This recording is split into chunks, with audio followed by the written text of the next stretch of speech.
Having a routine and sticking to it can be as hard or as difficult as you decide it to be. And in today's video, I'm going to give you 5 tips on how to make sure it is always going to be easy for you.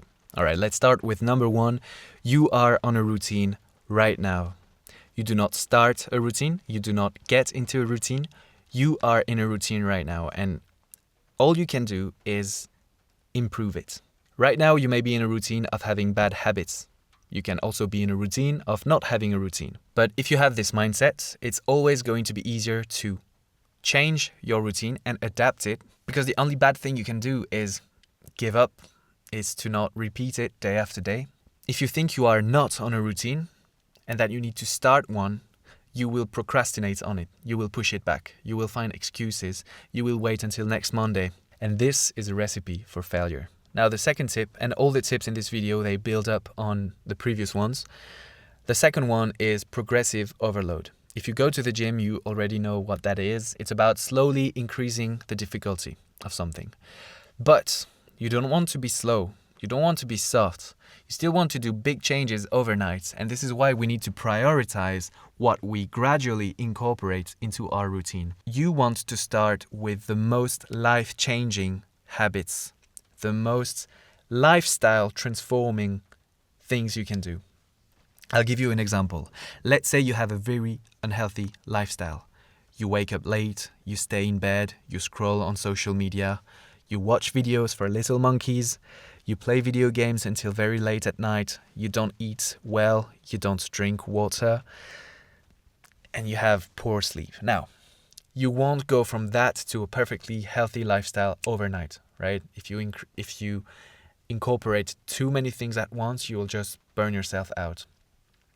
But if you have this lifestyle, what habit do you think is more important to incorporate first? 1, waking up early in the morning, let's say 7 a.m. Or number 2, journaling or meditating for 5 minutes. Now, of course, waking up early is going to have a much bigger impact on your life, right? It's going to force you to take control over your habits, over your life. It will give you more free time during the day. You're more likely to go to bed earlier as well. So that's going to make a big change for your lifestyle. Whereas meditating is just going to have you do something within your very unhealthy lifestyle, and that's going to have absolutely no benefit. Even worse than that, it's going to be so incompatible and incoherent with your current lifestyle that it might even be counterproductive. You might give up on this new habit. This is not something we want. Because the important thing here is that when you change your lifestyle and you start living a lifestyle that is more aligned to your goals, then you also change your self-image, right? You stop seeing yourself as this guy with very bad habits. You start seeing yourself as this guy who takes care of his life, of his routine, of his lifestyle. Now, whatever additional things you add on top of it, it's the cherry on top, right? It's great little DLCs that you can add on top of these good habits. And incorporating little things like meditation, cold showers, journaling over an already healthy lifestyle, that is going to make much more sense. So prioritize life-changing things. It's very important. Number 3, do the hard things first. So you will slowly add new tasks to your life, as we discussed, but you want to organize these new tasks in order of difficulty and do the hard things first. This helps you get momentum. For instance, when you work, you want to start with the most difficult task first and get it out of the way. It's easy to think that you're going to start with the little emails and the little phone call here and there just to warm up and get into work mode. But then you're going to do that, and then you are going to run towards the second half of the morning, and lunchtime is coming, so you think, okay, I'm going to eat, and then I'll do that early in the afternoon. But then you're digesting, so you're not being productive, so you don't really work. And then you see that you have your gym session coming, and so you really want to do that, so you go do the gym session. By the end of the day, you haven't done the big task you said you would, and you think to yourself, well, at least I've done all the secondary tasks, so tomorrow I'm just going to focus on this big task. It's not going to happen. You know that tomorrow you're going to have some additional task again, and you're not going to make any progress. So always start with the big thing first. It's just like when you work out. You don't do leg extensions and leg curls before doing squats.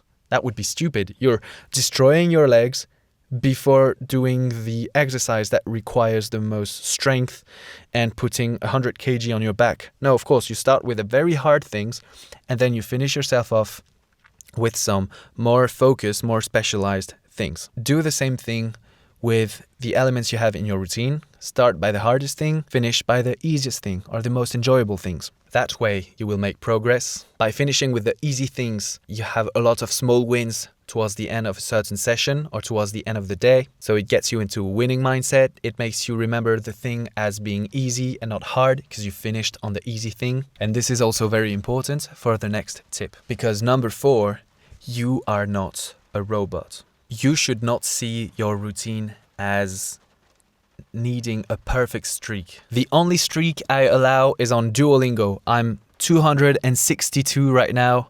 That's not going to change anytime soon. I'm going to increase it. I'm going to be the best Duolingo player on earth. But apart from Duolingo, do not see your routine as requiring a perfect streak, because the moment you miss out on a day, it's very easy to give up. If you miss out on 2 consecutive days, you're done. Imagine this. Imagine you have a bar, a loading bar, that goes from 0% to 100%. And imagine that this bar is red as it grows up, and it only becomes green when it reaches 100%. Even if you get to 99%, it's still gonna be red, and you're gonna feel like you failed. Now imagine that you have a bar that is red from 0 to 60%, and then it's yellow from 60 to 80, and then it's green from 80 to 100. Now your goal is to always be in green, but green, you can achieve it as soon as you reach 80%, and you follow the 80-20 rule, right? If 80% of the time you follow the good advice, you follow the good routine, you do the good habits, that will make sure that you will always make some progress and that you're on track to reinforcing those good habits. And this is why it's important to do the hard things first, like we saw in the last point. Because if you do 80%, but within those 80%, you've already done the big things, the high leverage tasks, well, who cares if you've done all this big work and you just forgot to meditate for 5 minutes, or you didn't journal that day, or you didn't go for that 15 minutes walk after lunch? That's very secondary. And these were not the things that were gonna make a big difference over your day, right? So if you always do the hard work first and you do 80% of your routine every day, you're sure to always do the important things and to make progress. And number 5, what if you are on holiday? What about on the weekends? What should you do? Should you follow your routine? Well, here's the thing. I would like to think that the ideal lifestyle that you want and the ideal personality and self-image that you want should not be something you would want to get a break from. It should not be something that you would want to turn on and off. It should be part of you. You should be happy to have this kind of lifestyle and be this kind of person. But, of course, if you usually work 8 hours a day on your business and you go on holidays for 2 weeks in Japan and you're here to explore as a tourist, of course you're not going to spend 8 hours behind your computer screen.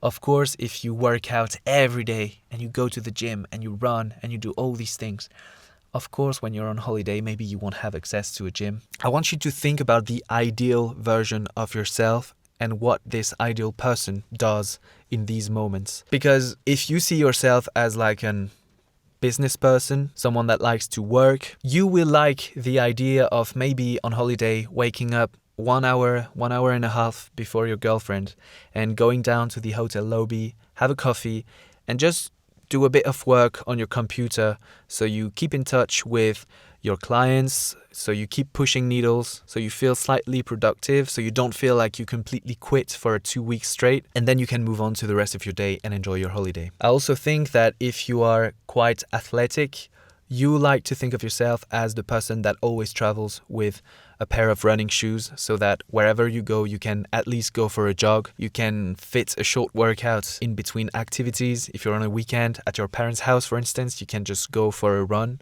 do a 10K and call it a day. I mean, you may not be able to completely follow your usual routine, but you should still be able to be the man that you want to be, and to be the kind of man that does the things that he wants to do to become who he wants to become.